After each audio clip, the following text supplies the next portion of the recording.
This is the X-Zone Broadcast Network, broadcasting worldwide on broadcast affiliates and satellite program providers, including CNN Broadcast Network, Sirius Satellite Network, Star Media, Good News Radio Network, Angel Broadcast Network, Wiki Broadcast Network, and WPBN TV. For more information on the X-Zone Broadcast Network, visit us at www.xzbn.net.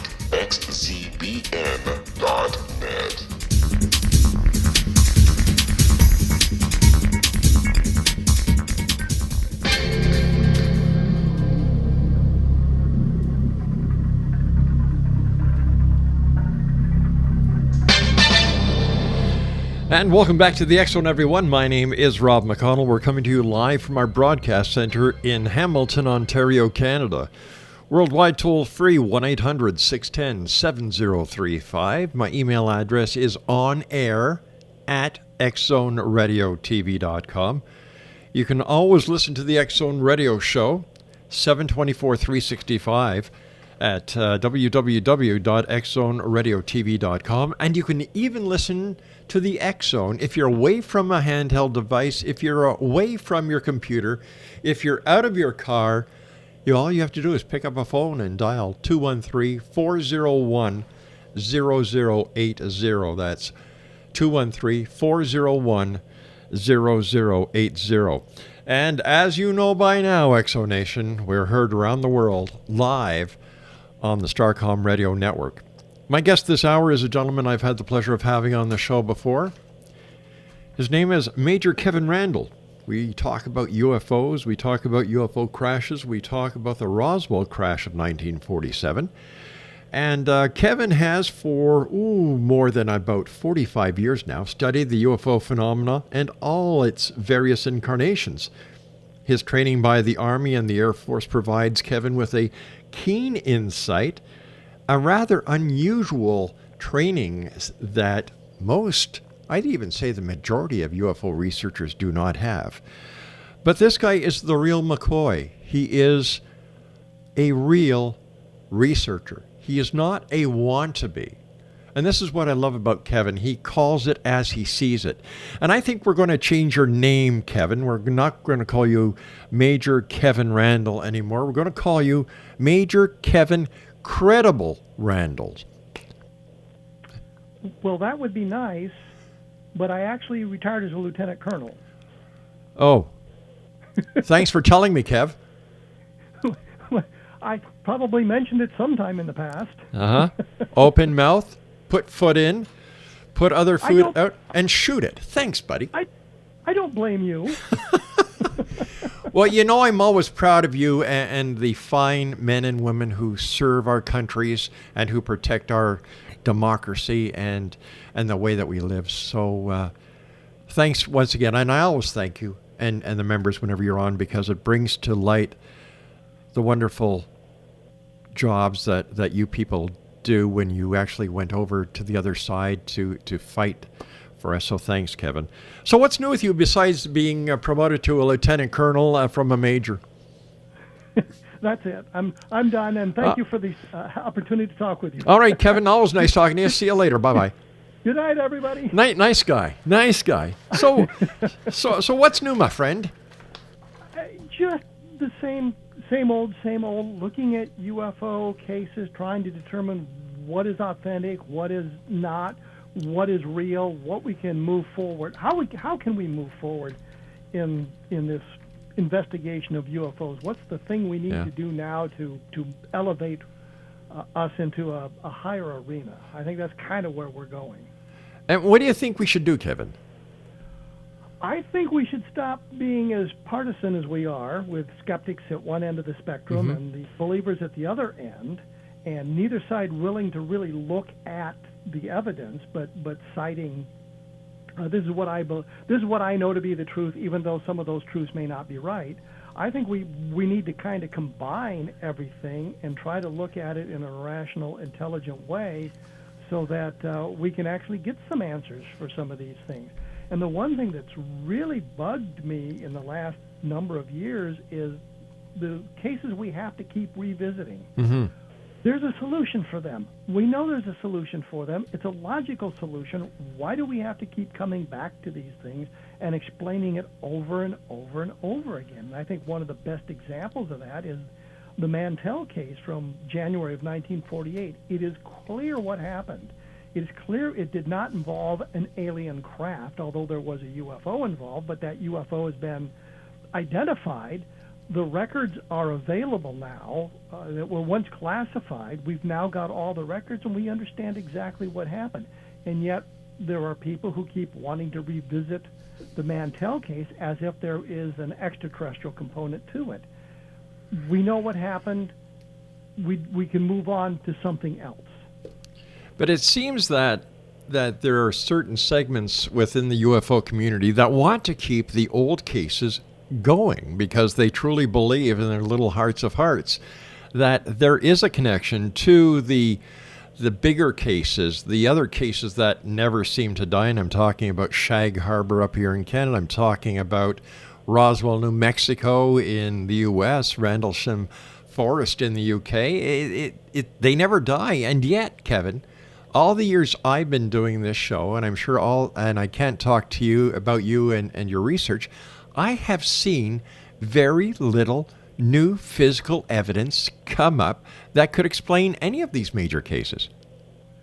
And you're absolutely correct on that. Rendlesham Forest, the latest thing on that, I believe, is John Burroughs just got his medical disability from the Air Force, suggesting that the medical problems he have are service connected, and they're all an outgrowth of what he saw at Rendlesham Forest back in, I think it's 1980 at Bentwaters Field. But we know that there was something very unusual there, and his medical conditions, his medical problems stem from that encounter.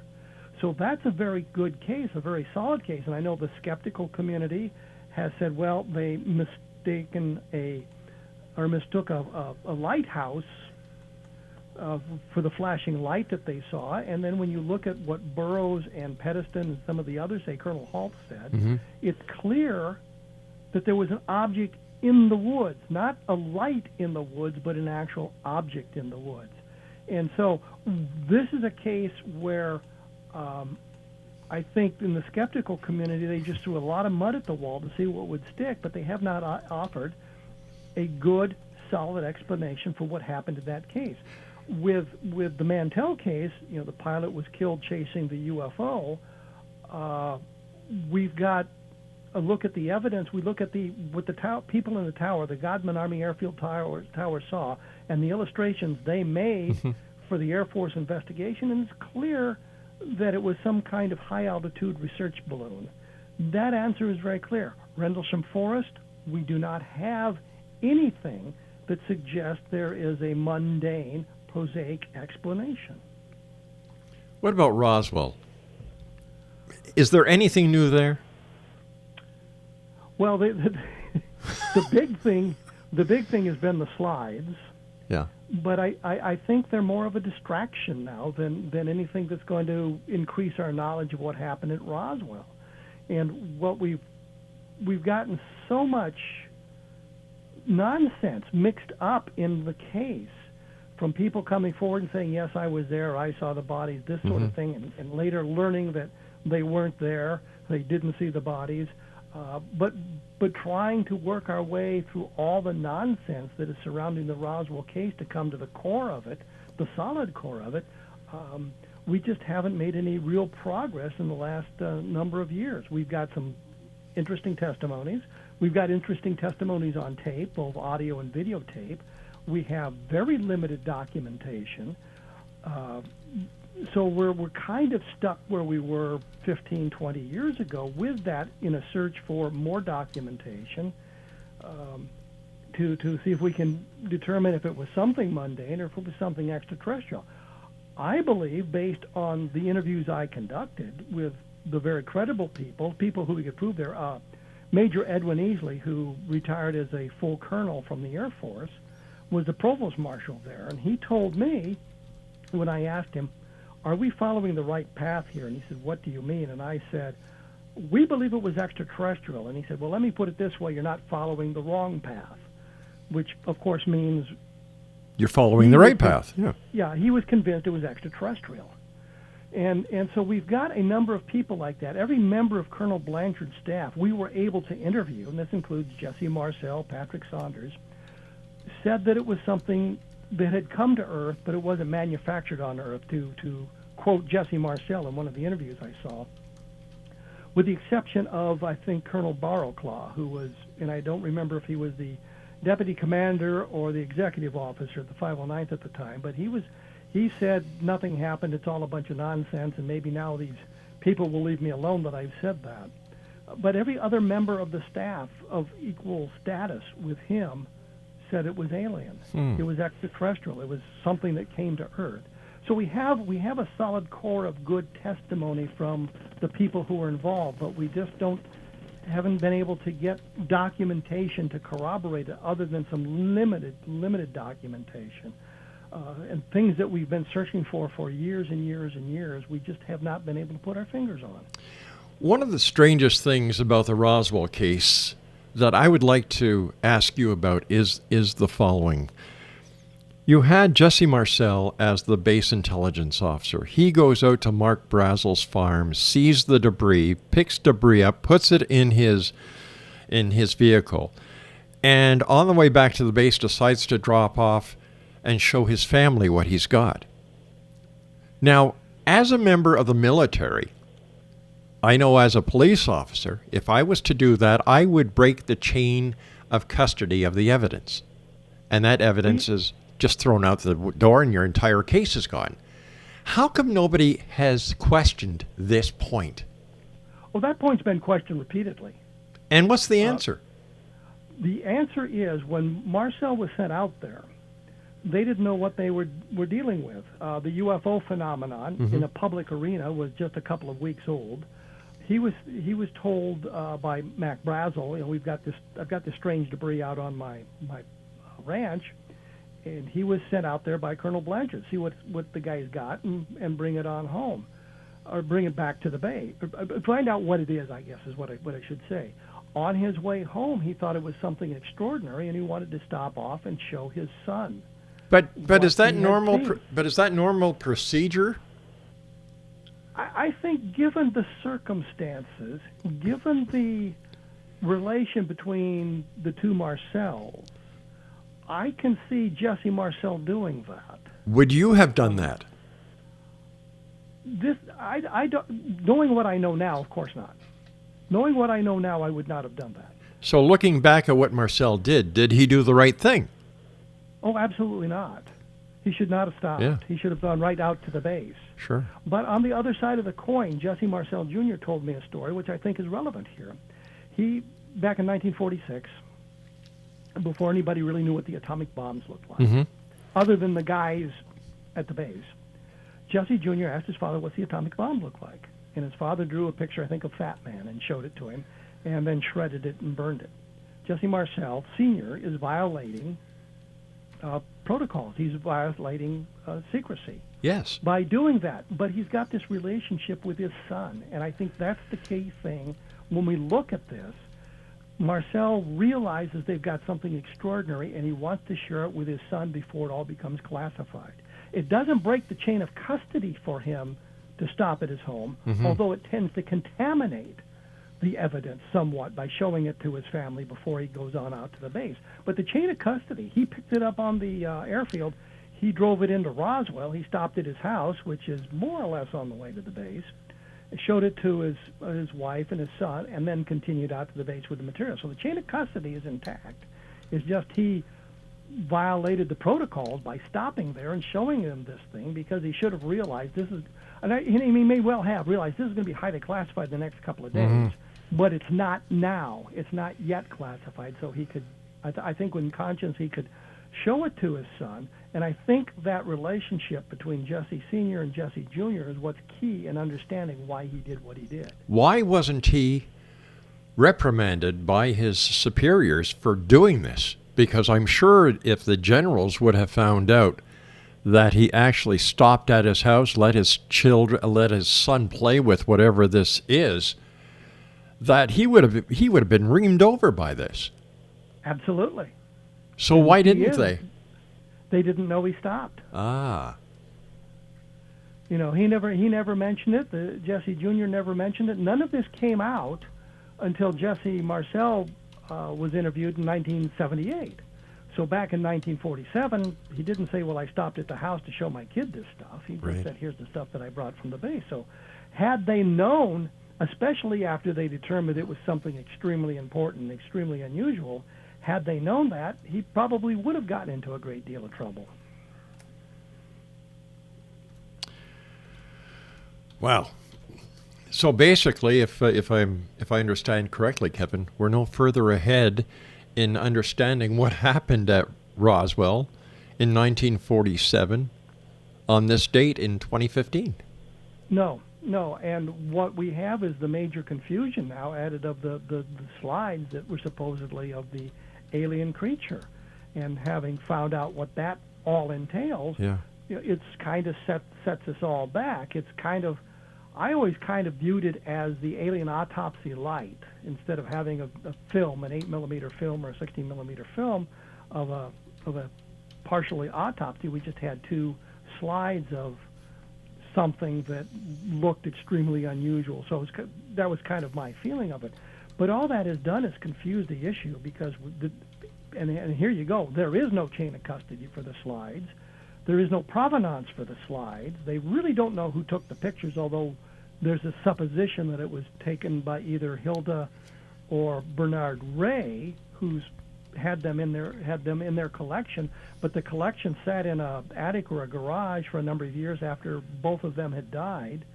So there's no chain of custody, there's no provenance, but it appears that the pictures were taken at a museum at Mesa Verde in Colorado sometime in the late 1940s. So that is all kind of being researched at this point, but I think the ship has pretty much sailed. I think we're pretty sure that what we have is a photograph of a mummy based on a lot of the physical evidence that's now available. And that's kind of confused and complicated the issue for the last several months, and that's where the Roswell case is kind of hung up. Yeah, well, we've seen the same thing when it comes to Bigfoot.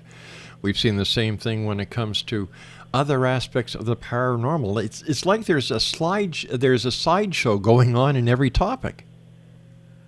And I think the problem is, and we've discussed this a little bit on my blog, I was kind of impressed that to investigate the slides, there was a coalition put together of skeptics and believers and people with computer skills and all of this, so that when they got a decent scan of the slide with this placard on it, that they could attempt to read it. And I was impressed that we had this coalition of people from all manner of ufology coming together to try to decipher this slide. And I thought, this is the way we should be going. We should be doing this sort of thing to elevate ufology to a point where we're not laughed at as the people in the tin hats. I know when Stephen Bassett did his stuff in Washington D.C., his citizen hearing on UFOs in Washington D.C., one of the newspapers found two people who were running around with some kind of jewelry on their heads and this sort of thing, and interviewed them. They were not part of the conference. They were not part of what's going on. They were just running around the area. Another newspaper pulled a picture out of their archives as if this was something that was going on during the citizen hearing, making light of it, making little of it. I was impressed with the New York Times. They actually sent a reporter down there who talked to people and did a fairly coherent, non-biased story about what was happening there. But too often, we got lumped in with what is now called the Tin Hat Brigade. Yeah. And we bring some of that on ourselves by our lack of discipline and our lack of scrutiny and our lack of due diligence when we investigate cases. We get so wrapped up in our own belief structure, whether it's there is no such thing as alien visitation or they're all over the place, that we don't look at the evidence as a whole. We look at the bits and pieces that kind of support our point of view. And I think that what we need to do is elevate all of that, so we're looking at the evidence and saying, this is where the evidence leads me on this specific case, And if I explain this specific case, it doesn't mean that there's no alien visitation. It means that specific case is not an example of alien visitation, so let's stop citing it as an example. Tell me, Kevin, have you ever heard of the journey of either 10 or 12 military astronauts to a planet 35 light years away called SUFO? Yes, I have, and I've ignored it. Smart man. That's what I'm talking about Yeah. when I talk about the tinfoil brigade. Yep. And with no evidence whatsoever, people embrace this. There's a fellow named Robert French who had a distinguished military career. If you take a look at his records, he retired as lieutenant colonel. He flew combat missions in Vietnam. He was decorated highly for his valor in Vietnam. And now he is saying, well, I was involved with Roswell. The one thing he said that really cracked me up, he says he helped write the Blue Book. I'm thinking if I was involved with Project Blue Book, I would know that there was no such thing as the Blue Book.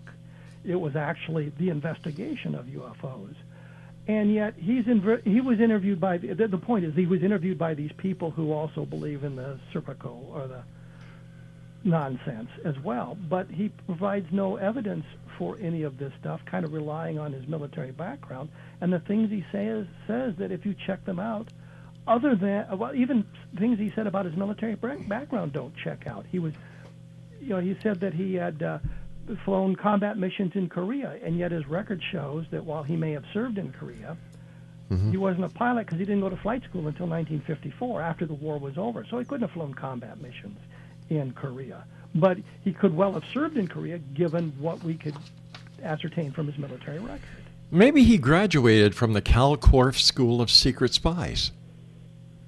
No, Kalkorff didn't even serve in the military. I know. I was being very, very sarcastic. Yeah, I understand that. And Robert French really causes me anguish because he clearly served in the military. He Right. clearly moved up the ranks. He clearly was decorated for valor.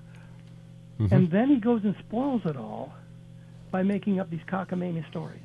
I've got one better than that for you, my friend. I'm not going to talk about a lieutenant colonel here, even though I got your dig about you being a lieutenant colonel now, not major. That was not a dig. Just updating the biography here. Yeah, okay, fine. I'm not talking about a general.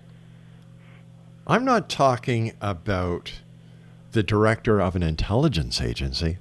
I'm going to tell you a story about the Minister of Defense for Canada, the Yeah, I know Honorable about him. Paul Hellyer. Right? You know about Paul? Yes, I do. Okay. I had him on the show last week or the week before. And we're talking about UFOs, his interest in UFOs, the planet Serpo, and a slew of other things in between. And I gave him a timeline to go through before he was the Minister of Defense, until he was Minister of Defense, to the Deputy Prime Minister of Canada, and retirement. I did this timeline within the UFO community. And then I asked him, so as the Minister of Defense, the number one guy in Canada responsible for the defense of Canada, were you ever made aware of a UFO situation? You know what his answer was? No. No. He only got interested in UFOs after he retired and started reading books. And he had the perfect opportunity to look into it. Exactly. But he said he was never made aware by his staff, which I would imagine are the generals and maybe even a lieutenant colonel here or there, that there were no UFO reports. I think that if we looked at, and I look at it the perspective from the American president as opposed to the Secretary of Defense, but the American president, who has an awful lot on his plate, as you can well imagine. Especially these days. And there's nothing going on in the field of UFOs that requires his attention or his expertise or his guidance. Yeah. And I think that since there is nothing like that, they don't mention that to him, as there's lots of stuff they don't mention to him. And I think one of the best examples I have of this is what was called Operation Solo. This was a guy who in the 1930s, an American citizen, who believed communism was the answer to the world's problems. Remember, this is 1938. Mm-hmm. And he became a big wheel in the Communist Party. He was later disillusioned by what he saw. But the Soviets took him at face value and gave him a high position in the Soviet Union and what he was doing with communism in the United States. It turned out he was actually an FBI agent. And one of the reasons I don't believe the Soviets had anything to do with the Kennedy assassination is he apparently was in the Kremlin when they learned that Kennedy had been assassinated.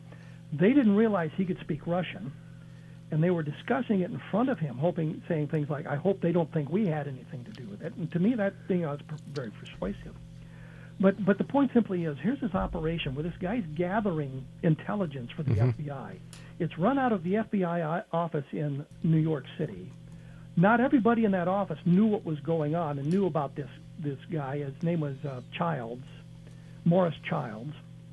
And his brother was involved in it as well, and his wife was involved, and they were sneaking information out of the Soviet Union repeatedly. Right. They didn't tell the president that this operation was going on, with I think two exceptions. One, I think they told Kennedy what the Soviet position was on the missile crisis during the Cuban Missile Crisis, so Kennedy knew that the Soviets probably wouldn't go to war because they figured they would lose. And two, when Gerald Ford just became president after Nixon resigned, he had a meeting with the Soviets, and he was very, very uncomfortable with this meeting, and they sat him down and told him about Operation Solo so that he would know they were getting very good information. The point of this is that the president didn't need to know about this operation until it affected what he was going to be doing, and then they told him about Operation Solo. But it wasn't something that they necessarily needed to brief him on when he became the president. And I think the UFO thing is kind of like that. There's nothing going on in it today that the president needs to worry about, because the information is, if we go back to the Arnold sighting, and I think actually the modern era goes back into World War II, but if we go back to the Arnold sighting, we look at that in 1947, and we're saying, my God, how long has it been that these things have been visiting, and there's been no dramatic effect? They haven't invaded, they haven't caused any trouble, real trouble, and so there's no reason to bother the president with this information. Now, if you had an Independence Day scenario where the things were photographed just moving toward our atmosphere, then they would brief him on everything that they had. And that's kind of what they did in Independence Day. If you remember, the president didn't know anything about this until it became necessary for him to know about it. Yeah. Do you think the UFO community is causing enough of a stir with what's going on in Washington, Steve Bassett and the Paradigm Group, and the citizens' inquiries that are going on? I think I admire Steve Bassett for what he's attempted to do, but I think he's somewhat misguided. I don't think that we can force disclosure from our end. I think that's going to be necessary to happen. Something's going to have to happen to force disclosure. And the hearings in Washington, D.C., and I participated in those hearings, it was wonderful to see some of these witnesses and have an opportunity to talk to them about what they had seen and what they had done and what their involvement was. But even with all of that, the blip on the radar wasn't all that high. There was some discussion about it. Most of it was very, very dismissive. Yeah. And so without something to trigger disclosure, I don't think we're going to get there. There's going to have to be something outside the UFO community to trigger it, or we're going to have to stumble on something. And it's kind of like the way we stumbled on Project Moondust, which was an ongoing investigation into UFOs with other missions as well. But we found out about that because the State Department inadvertently declassified or sent some documentation to UFO researchers that mentioned moondust, and we suddenly learned that moondust was there, although we would have learned about it because I've now found references to moondust in the Project Blue Book files. So we know that moondust existed. We know there was a UFO component. We know it existed after the end of Project Blue Book. We know it existed until about the mid-1980s when the name was compromised. And then we know that they changed the name, but they continued going. There was a letter out that they sent to, I think, Robert Todd, who said the name of Moondust is no longer valid and the new name is properly classified. So there is something going on and some investigating going on, but there's we don't have that information. And until we blunder into something like that, or there's some sort of outside influence, I don't think disclosure is going to happen. There's something that bothers me, and I like talking to people like you who are level-headed, and this is the scenario. We've got computer hackers breaking into government databases from Russia, from China. We've had Edward Snowden. We've had the WikiLeaks. In all these hackings and leaks, there has been not one mention of UFOs or extraterrestrials. Now, if Russia or China or North Korea wanted to cause dissension within the United States and Canada, would it not be to their benefit the next time they're hacking to actually look for proof that the ETs have landed and that the ETs are working with the government behind the scenes and that the evidence of the existence is there? Present this to the American public, the Canadian public.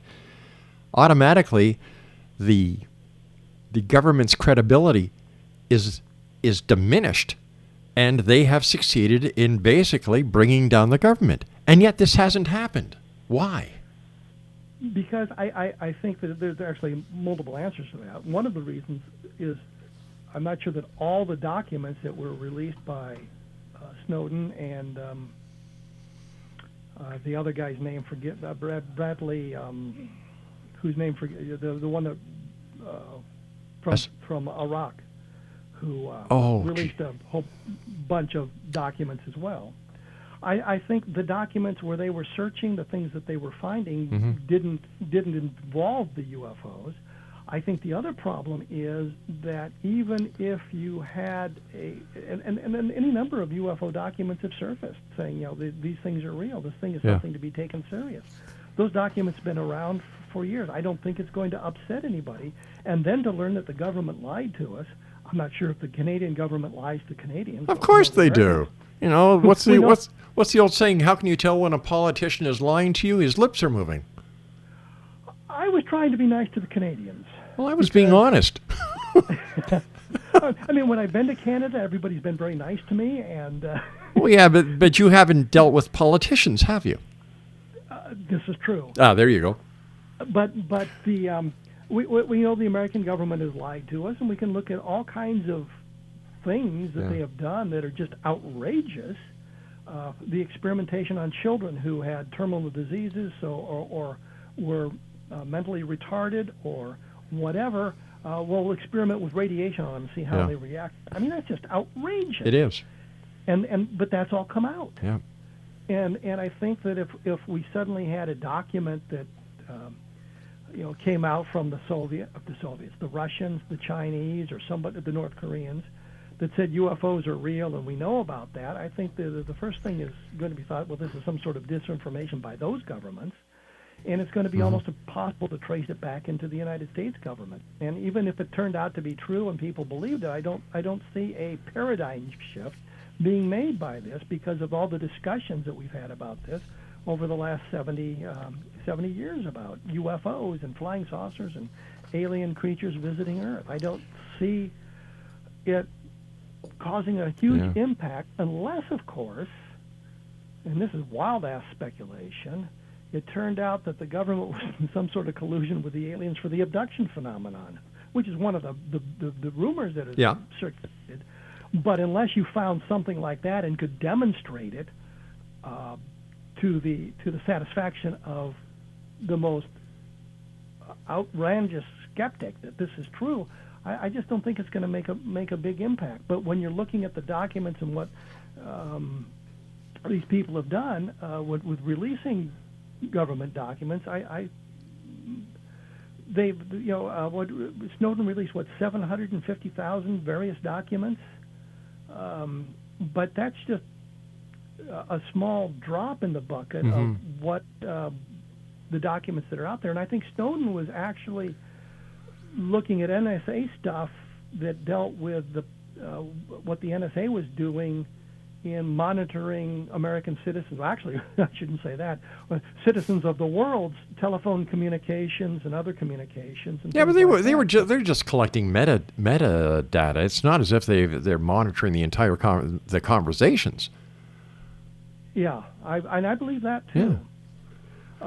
But I mean, the point simply is, he was looking for specific things, and I don't think UFOs ever crossed his mind. Exo Nation, my guest this hour is the one and only Lieutenant Colonel Kevin Randle. His blogspot is kevinrandle.blogspot.com, and you're listening to us live and around the world on the all-new Starcom Radio Network. Don't forget, my buddy Ed Till is on Starcom Monday through Friday from 9 a.m. until 5 p.m. daily. Then we take over at 8 until, 11 or 12. And then the day starts over. But on the weekends, Exo Nation, music is the order of the day here on Starcom. Kevin, what about the MJ-12 papers? Didn't they shed some light onto the UFO phenomenon? All they did was create more confusion, just like the Roswell slides. There are proponents of the MJ-12 papers, but after 30 years of searching, no one has ever found a document in an archive, with one exception, and it's clearly planted there, of a reference to MJ-12. There's nothing in other documentation. It just never surfaces. The interesting thing is, and I shouldn't say I found it. Somebody else had found it, but there was a plan called Majestic that dealt with logistics. I believe it had to do with the logistics of moving men and materiel to counter Soviet incursions into Europe. But there was a plan called Majestic. The name was later changed. But that's the only thing we found with Majestic on it. It has nothing to do with UFOs or anything else. And it's just interesting that in all this time and all the searching that's gone on and all the documents that have been looked at by lots of different people and lots of different archives, we have never found a reference to MJ-12 that isn't clouded in some fashion. Most of the documents we have arrived anonymously in mailboxes, so there's no provenance for them. An awful lot of them have been proven to be hoaxes. Bill Moore admitted to retyping one of the documents, which they was known as the Aquarius Telex. And I asked Stan Friedman, I asked Bob Woods about Project Aquarius, and they never got back to me with any sort of answer. But this was the precursor to MJ-12. So the MJ-12 didn't solve anything. It clouded the issue even more so. If I was running a disinformation campaign to convince people UFOs didn't exist, I would have taken credit for MJ-12. Said, look what I've done. I've diverted all this attention and research and resources to this investigation of this thing that just doesn't exist, and they're wasting all this time and effort trying to track it down. Do you think we'll ever get to the bottom of this entire thing? Do you think we'll find out who was responsible for the MJ-12 or the MJ-12 papers? I think MJ-12, we pretty well know who was responsible for it. And I think Phil Klass pointed that out quite a number of years ago when he discovered the bizarre dating format in the Eisenhower briefing document, which was traceable right back to Bill Moore. And I think when you look at that, the evidence suggests that Bill Moore and Richard Doty were the responsible parties for the first of the MJ-12 documents, and others have just jumped on the bandwagon creating more and more documents. Stan was actually one that outed a number of the fake documents. So what he found and what is obvious, they'd say, well, how would these people know all this information to get these documents so historically accurate relating to MJ-12? And what they would find is they'd taken a letter or a document that was created in the proper time frame that had some other discussion going on, and they would insert something about MJ-12 into it. And so it looked like it was corroborative information about MJ-12, and it certainly wasn't. There's literally now thousands of documents like that out there. And if you, I think, talk to Stan Friedman, and he concentrates on the Eisenhower briefing document, the Truman memo, the Twining letter as the main MJ-12 true documents, but he has never found anything in an archive that relates to MJ-12, that mentions MJ-12. And he's looked and looked and looked, and he's never been able to come forward and say, this is a document, we have the provenance, we found it in this archive, and it says, mentions MJ-12. The lone exception is the Cutler-Twining memo, which the National Archives says, yes, this is a document in our possession, but we believe it to be bogus, and here's why. So they believe it was planted. Disinformation? Stan will tell you yes. It was disinformation. I think it was more of an opportunity of some people to propel themselves into the ufological spotlight or hold that spotlight on them for a longer period of time. Well, we've seen this throughout ufology. For example, going back to March of 2014, John Ventry, the district, what was he, Craig? He was the director of MUFON, or is the director of MUFON for Pennsylvania. He issued this. Although authorities are baffled, the fact is that a large aircraft, and he's talking about Flight 370 of Malaysian Airlines, cannot just disappear, or can they? Between black boxes, transponders, radar, debris fields, explosions, and missile strike signatures, evidence is always left behind. The one explanation that hasn't been mentioned by mainstream media is the plane and its passengers were abducted by extraterrestrials. Can you believe this? No. And the thing is, we look at that stuff and we find out that airplanes can disappear. Yeah. They can, especially in areas as remote as that was. And we looked at this for decades, literally. Yep. And you look at back in the late 1940s, early 1950s, we didn't have nearly the capabilities we have now. But how many airplanes disappeared there? The Stardust was said to have disappeared on approach to the airport of the capital of Chile, which Santiago, Chile. For some reason, the capital of Chile had escaped my mind for a minute. But they said, well, here's this airplane, and how can it disappear within sight of the airfield? And they eventually found the plane, 15 years ago? It had crashed into the mountains in Argentina. It had never gotten close to the airport. They said, well, we're within 50 miles of the airport based on their navigation just before they ran into the mountain. Mm-hmm. They were nowhere near Santiago. And so, we look at this stuff and, we should know where it happened, but the area they're searching was so huge. And what if it was another guy that just, the pilot or the co-pilot decided to commit suicide like we just had in Swiss Europe? Air, yeah. Just decided to fly into the mountain. And so they'd be way off course. Then nobody would know exactly where to be looking. You can turn off the equipment so you can't be found. So there's all sorts of more rational explanations than they abducted the entire airplane. This just goes to show that it seems as if there are those within the UFO community just want to get a little bit of publicity. The draw of the spotlight is very powerful. And that's certainly true. And the other side of this, and I think that drives much of this, and it's why I'm not invited to speak at lots and lots of conferences, is because they go to the conferences, they want their belief structures validated. Yep. And they say to me, what do you think of this case? And they don't want me to tell them what I really think or what the evidence suggests.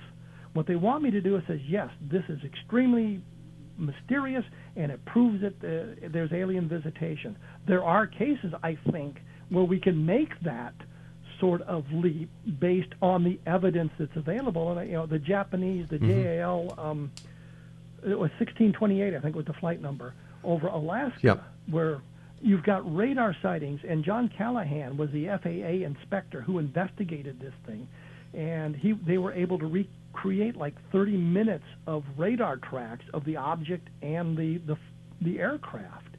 And so you've got some very solid evidence, and there's really no explanation for what he saw other than alien visitation. And so that's a very solid case and a very important case. The skeptics will tell you, well, they saw Venus and they saw Mars and the radar tracks don't count and it was a false image and all of this stuff. And then thinking, yeah, and the FAA guy who investigated that would have been aware of all that. Of course. And he didn't come up with it.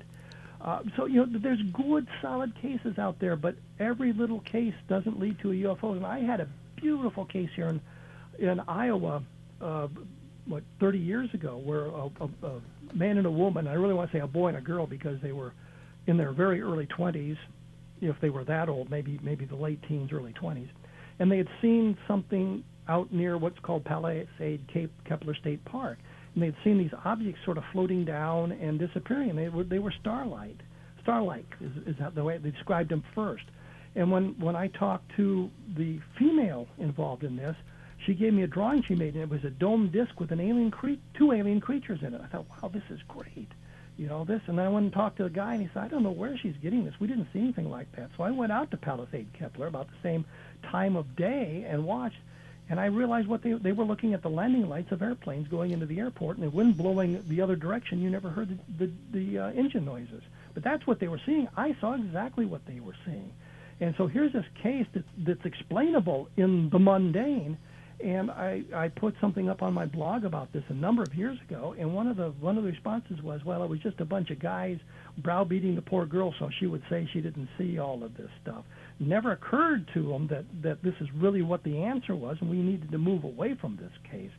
So you get the people who want to see a UFO, they think they've seen a UFO, and if you don't validate it, they become angry with you, even though I would love for the woman to have seen what she claimed to have seen, because it would have been a nice case, because you've got occupants involved, you got a dome-shaped disc, and all of this wonderful testimony she gave. And she wasn't lying about it, but I think in her mind, the problem was she was extremely upset by the sighting, and as she thought about it, these are the things that she saw that made her feel better about what she had seen. Even though if we'd said landing lights from an airplane and she said, oh, okay, I got that, I think that would have made her feel even better.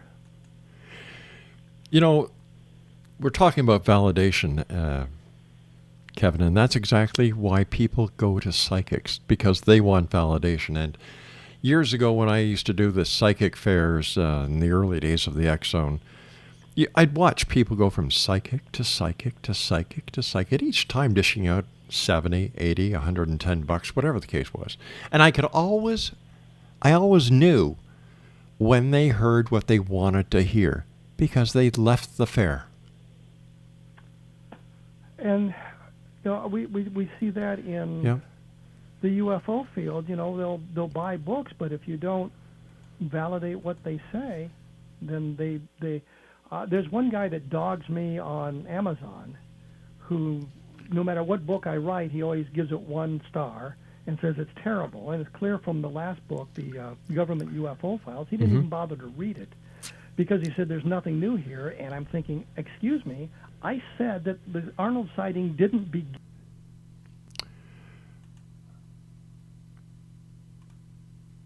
Are you still there, Kevin? Kevin, are you there? Exonation, I don't know. We've lost Kevin. We're going to try and get him back. But Kevin Randle is my guest this hour. I don't know what happened. Maybe he was abducted by aliens. But we're going to try and get him back. If we can't get him back before the end of this interview, we'll certainly get him back at another date, because this guy is the real McCoy. You've heard him talk. You've heard him give explanations. We know that Kevin is the real McCoy. He's a lieutenant colonel. When he was last on the show, I believe he was a major. I remember him when he was a captain. But he's been around for so long. And he's not afraid to say, you know what? New evidence has come in. And this is how we're looking at it now based on the new evidence. And you heard him talk about specific cases that he believes in. And there's nothing wrong with that, Exonation. Nothing wrong with that at all. And once again, if you'd like to find out more about Kevin, kevinrandle.blogspot.com. That's KEVINRANDLE.blogspot.com. Now, I've got to take a commercial break. We're getting up to the top of the hour. We have Astrology with Baby Foofy. She's actually just reading the astrology. It's a summer job for Baby Foofy. It's her first summer job. And we want to know if you, the X-Zone Nation, want us to keep her on. Send me an email to onair@xzoneradiotv.com, or you can send an email to BB Foofy. That's BBFOOFIE at XZoneradiotv.com. All right, looks like we've got Kevin back. Hey, Kevin, what happened? Did you get abducted? I think so. I think the aliens were so annoyed at what I was saying, they cut us off. It's either that or the NSA, one of the two. Oh, I'll go with NSA. That's much nicer. It sounds better that way. You know, Kev, we've got about 3 minutes left. Okay. So first of all, I want to thank you ever so much. I want to get you back on because, as I was telling the X-Zone Nation when we lost our feed with you, that in my opinion, you are one of the most credible investigators out there when it comes to the UFO phenomenon. You're not afraid to take new evidence, look at it, and if necessary, you know, change the case as the new evidence comes in. If it's solid evidence, that's one thing. If it's crap, that's another thing. But you, in my book, my friend, are one of the best investigators out there, and this is what the UFO community needs: more investigators who know what the hell they're talking about, instead of these armchair investigators who know nothing about investigating, know nothing about research except what they read on the internet. Well, and that's a problem. I mean, the internet, you can find anything you want, or any point of view you want by searching around long enough. And I mean, you look at credible cases, and Shag Harbor, I think you mentioned earlier, with Yes. Don Ledger and Yep. Chris Stiles. I mean, there is an extremely good case with lots of documentation that suggests something fell into Shag Harbor. And there's even a photograph that Chris Stiles and Don Ledger shared with me. So, I mean, that's an important case. And they were out there going through the documentation, going through the archives, talking to the people, talking to the witnesses, rather than going to the internet and seeing what they could find out about that. Although the internet is a wonderful research tool, I must admit that. But that's the one thing that we have to do, and I think that's kind of what this Roswell slides thing has kind of shown us, that we need to apply all our knowledge to the phenomenon to see if we can answer the questions. And the alien aspect of it may not be right. There may be a different aspect of it that is manifesting itself here. To me, the extraterrestrial is the most likely explanation, but there's always a possibility of something interdimensional. There's a possibility of time travel. There's a possibility of lots of other things. And there's a possibility that everything that we've seen and reported is just misidentifications of natural phenomena, as some of the governments would like us to believe. Yeah. I believe there's an extraterrestrial component. Kevin, let our listeners know how they can find out more about you, where they can get your books. The books are at Amazon.com. The latest is Government UFO Files. The new one comes out in October, I believe. And I'm at kevinrandle.blogspot.com. And there's links to Amazon from there and all of that sort of thing. Kevin, again, thank you so much for joining us, my friend. I look forward to the next time that you meet us back here in the X-Zone. Regards to your family. Well, thank you, and you know where I am. Take care, Kevin. Bye-bye, my friend. Bye. X-Zone Nation, Kevin Randle has been our guest this hour. And as I said, in my book, he's one of the best investigators out there because he knows what real investigation is. He's been trained by the Army. He's been trained by the Air Force, military policeman, and one heck of a guy. I'll be back on the other side of this break as Baby Foofy does astrology here in the X-Zone, live and around the world on the Starcom Radio Network.